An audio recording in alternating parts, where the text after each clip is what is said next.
Hi everyone, and today I'm going to solve question number 11 from exercise 8.1 जिसमें हमें true false find करना है और ट्रू फॉल्स ही नहीं आंसर देना है, आपको अपने आंसर को जस्टिफाई भी करना है।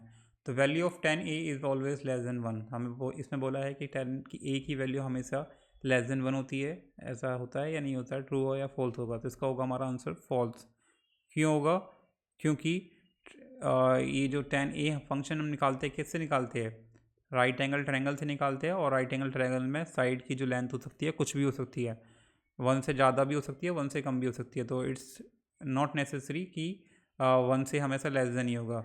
ठीक है, तो कुछ भी हो सकता है। तो इस केस में हमारा जो 10a होगा हमारा 1 से ज़्यादा हो सकता है, 1 से कम भी हो सकता है, यानी कि इट इज़ नॉट नेसेसरी। तो यानी कि ये फॉल्स होगा पहले वाला। तो आप इसमें आंसर लिख सकते हैं। आप इसमें आंसर लिख सकते हैं false because side of a triangle में हैव एनी लेंथ। तो 10a में हैव एनी वैल्यू। यानी कि ट्रायंगल की साइड की कुछ भी लेंथ हो सकती है, तो उसके हिसाब से जो वैल्यू है वो भी वेरी करेगी और 1 से भी ज़्यादा हो सकती है। सेकंड है हमारा, इसमें बोला है कि sec a is equal to 12/5 for some value of angle a। तो यानी कि इसमें भी पूछ रहा है कि क्या ये ट्रू हो सकता है, नहीं हो सकता है कॉम्बिनेशन के हिसाब से। ठीक है, तो कॉम्बिनेशन के हिसाब से तो हमें जो सेक होता है हमारा सेक ए, वो होता है हमारा कितना दे रखा है, 12/5 दे रखा है। और सेक ए होता है कि हमारा हाइपोटेनियस अपॉन में बेस होता है। ठीक है, तो यानी कि हाइपोटेनियस अपॉन में बेस। तो याद रखना, कभी भी राइट एंगल ट्रायंगल में जो हाइपोटेनियस होता है उसकी वैल्यू हमेशा बेस बेस और परपेंडिकुलर से हमेशा ज़्यादा होती है। तो यहाँ हमारी जो और अब अगर हमें वेरीफाई करना है तो याद रखना, जो सेक के फंक्शन जहाँ भी हमारा हाइपोटेनियस ऊपर है, न्यूमरेटर में है, तो किसी भी फंक्शन में है, तो उसकी वैल्यू 1 से ज़्यादा होनी चाहिए। ठीक है, तो यहाँ अगर हम डिवाइड करेंगे तो ये उसकी वैल्यू 1 से ज़्यादा आएगी, यानी कि 1 पॉइंट समथिंग आएगी, यानी कि 1 ग्रेटर देन आएगी। तो यानी कि हम कह सकते हैं कि जो ये हमारा ये होगा सेक ए, वो क्या होगा, ग्रेटर देन 1 होगा। तो यानी कि जो स्टेटमेंट है ये एकदम करेक्ट है, ट्रू। तो यानी कि आप कह सकते हैं एज द, तो क्योंकि आपको लिखना है इस तरीके से, as hypotenuse is the greatest is the largest side of a triangle, so sec a will be greater than 1। ठीक है, sec a will be greater than 1, तो hence sec a is greater than 1। तो हम कह सकते हैं जो given statement है वो ट्रू है। हम लोग लिख सकते हैं therefore given statement is true.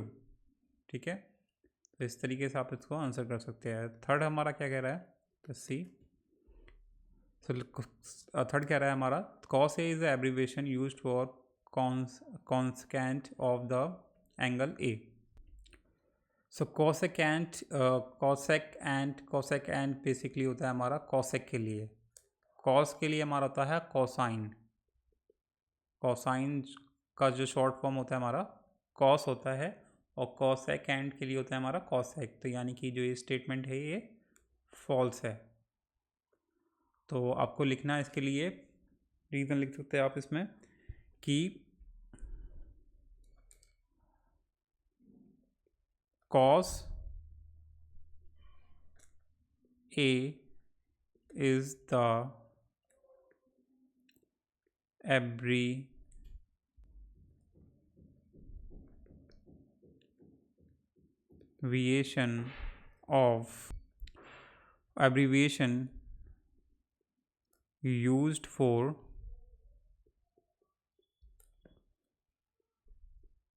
cosine function start with as.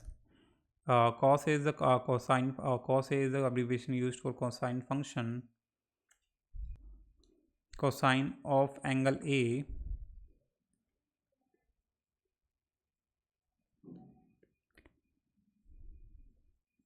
therefore, तो आप कह सकते हैं जो गिवन स्टेटमेंट है ये फॉल्स है।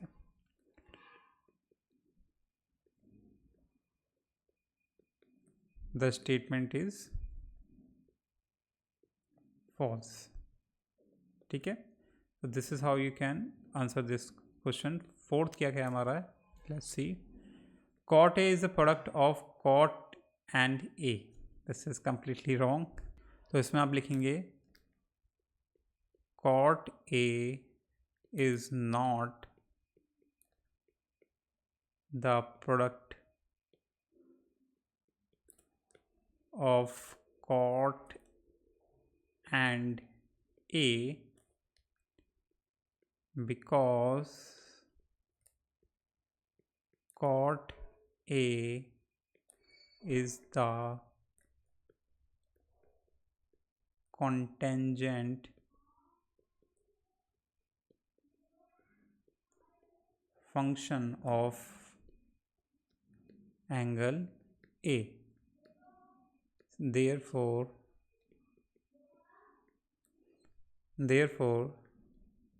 the given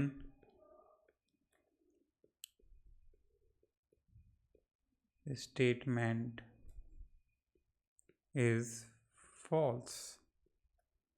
ठीक है, तो नेक्स्ट जो लास्ट क्वेश्चन है वो क्या है, sine theta is equal to 4/3 for some angle theta. तो क्वेश्चन क्या है हमारा, sine theta is equal to 4/3 for some angle theta. तो क्योंकि गाइस हम जो हमारा साइन थीटा होता है वो क्या होता है, साइन थीटा होता है हमारा परपेंडिकुलर अपॉन में क्या होता है, हाइपोटेनियस होता है। और याद रखना आपको लिखना है reason, since hypotenuse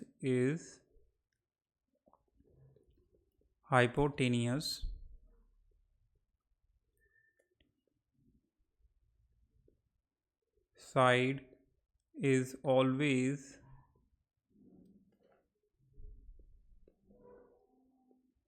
greater than other two side, क्योंकि हाइपोटेनियस हमेशा जो दूसरी साइड होती है, दो साइड होती है बची हुई परपेंडिकुलर बेस से ज़्यादा होती है। तो यानी कि इस केस में जो साइन थीटा होगा वो हमारा क्या होगा, सो देयरफॉर हम कह सकते हैं कि साइन जो थीटा होगा या साइन ए होगा वो हमेशा लेस देन 1 होगा। लेकिन जो इक्वेशन दे रखी है हमारी, ये स्टेटमेंट दे रखी है, इसमें साइन थीटा की value 4/3 which is greater than 1 है। ठीक है, तो हम कह सकते हैं therefore the statement given statement is false. Hypotenuse नीचे है ना, तो हाइपोटेनियस यानी कि बड़ा नीचे नंबर और छोटा ऊपर रहेगा, तो हमेशा लेस देन 1 वैल्यू आएगी साइन थीटा की। तो हम कह सकते हैं therefore sine theta, so therefore the given statement